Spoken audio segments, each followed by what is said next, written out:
Well, here we are with Susie Rosemary Hufschmid Pruitt on December 2nd, 2025. And Susie is 94 years old, and I thought it would be good to have her share a few memories of her childhood and the family that she was born in. So go ahead, Susie. You can just tell about your early life and memories of your family. I was born on a Sunday, and that was supposed to be very special.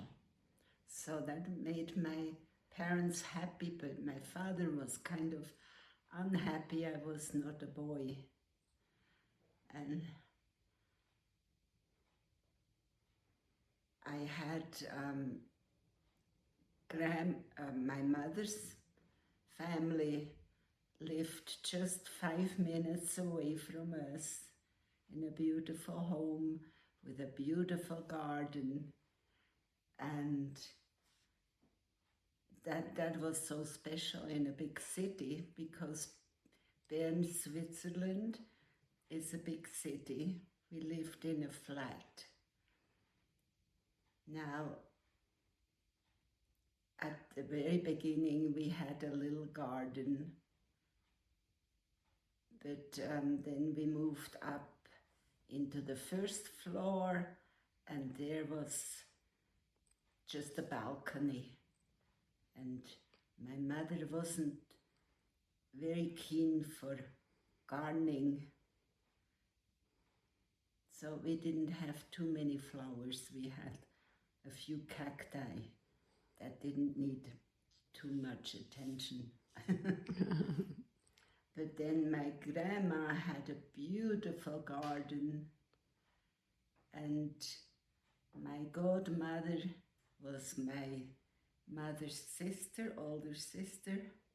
She was so special to me. She will let me help her in the garden, and I think that's how I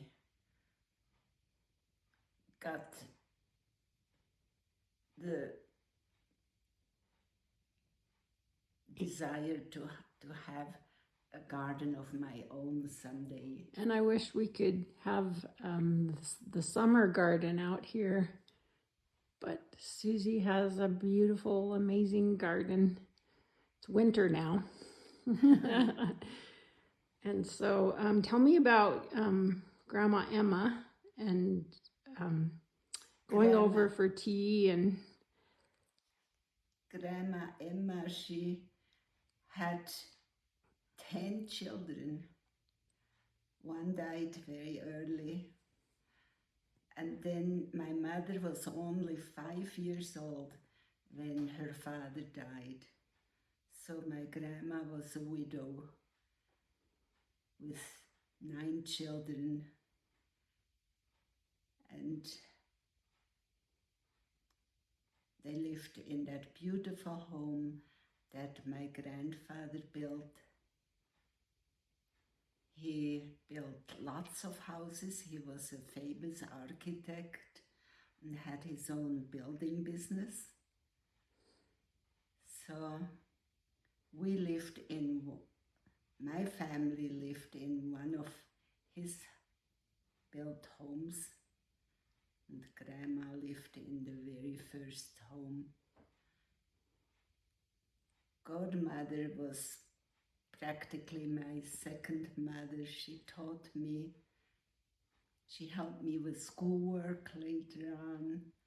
She did lots of sewing. Practically all the clothes I ever wore were made by Godmother. She was an expert seamstress. what was her name? Margriet. Margriet. Yeah. And she was a good skater. She loved to go skating, and of course then had a dream that I would be a good, wonderful skater too. But in those days the skates were pretty measly. She had to wrap my ankles so I could just stand on them. And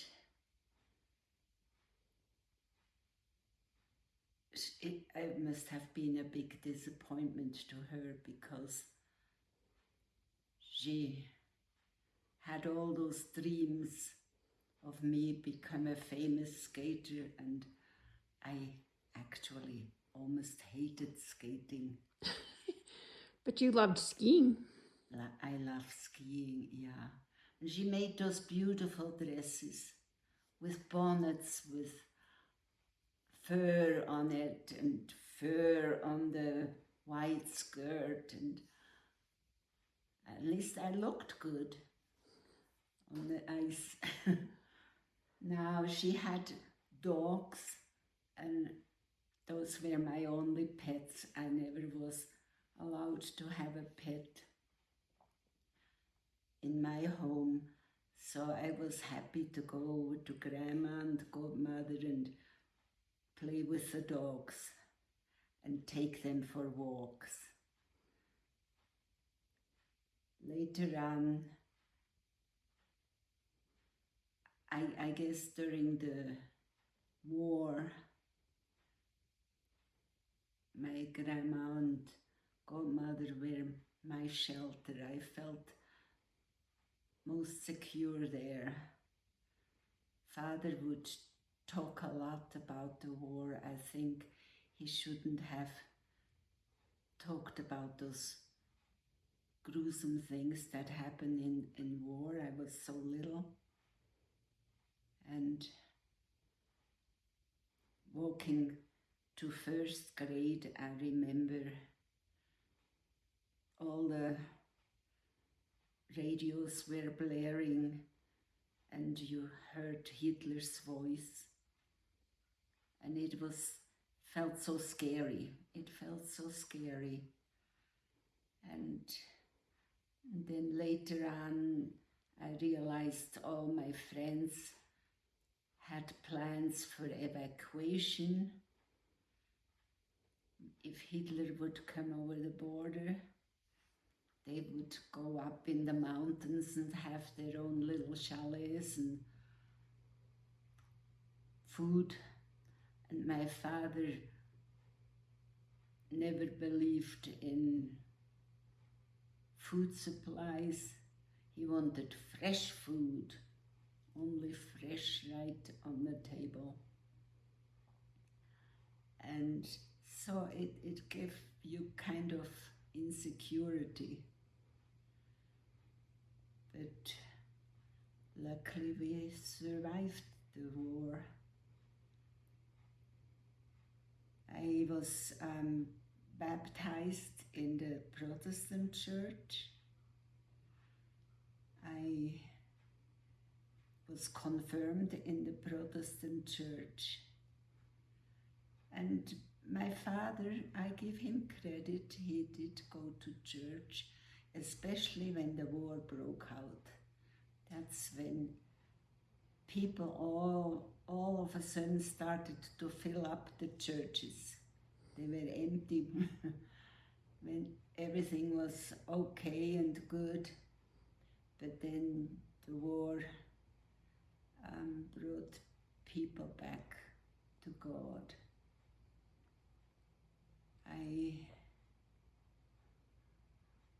What shall I? So I think they had air raids at night, or bombers going over at night. Yeah. My father didn't want to spend money to build his own shelter. So when the air raids were blaring, we had to run downstairs and then run across the gravel path over to my uncle's house, where he had a big shelter. It was scary. Sometimes we were so late going over, you heard the bombers already above. And it was a deep, deep sound. And of course, we never knew if it was the Americans, if it was good bombers or if it could be the Germans. And so you had to have blackouts too at night. And yeah, we were not allowed to let any light shine through the windows in the evening. Everything had to be blacked out. Even the tramways had to be dark. There was just a tiny little blue bulb in the thing and looked kind of eerie. We were very short of fuel. We were very, very cold in the winter. It was one of the coldest winters. Can't remember which year that was, but we ran out of fuel. And you would have been amazed to see our forests. There wasn't a pine cone left on the ground. People would go on their walks with packs on, and they gathered every little stick, every little pine cone they could find to go home and make a little fire. And you said that Grandpa was on the Germans' blacklist. How did that happen? Yeah, we had a German couple live below us. And my father was so outspoken, and my mother said, "Shh, don't speak so loud, don't speak so loud." But he hated the Germans, and when the war was over, we were told that the Swiss government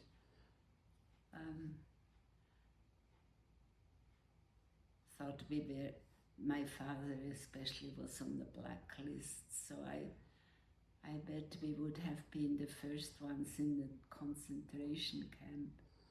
And you had a one last question, and then we'll stop because the sun is coming into your eyes. Oh, Maybe you can, is that better? yeah, yeah. You had an idea when you were young about your little doll buggy being... Oh, yeah. Lots of people had their cars, and they planned to run away from the Germans in their cars. But my father had polio when I was little, and he never had a car. He never drove a car. So I kind of wondered where we would run away from the Germans. And I had a doll buggy, and I thought I would put some food in the doll buggy and run up to the forest with my mother and hide there. And your mother had or your grandmother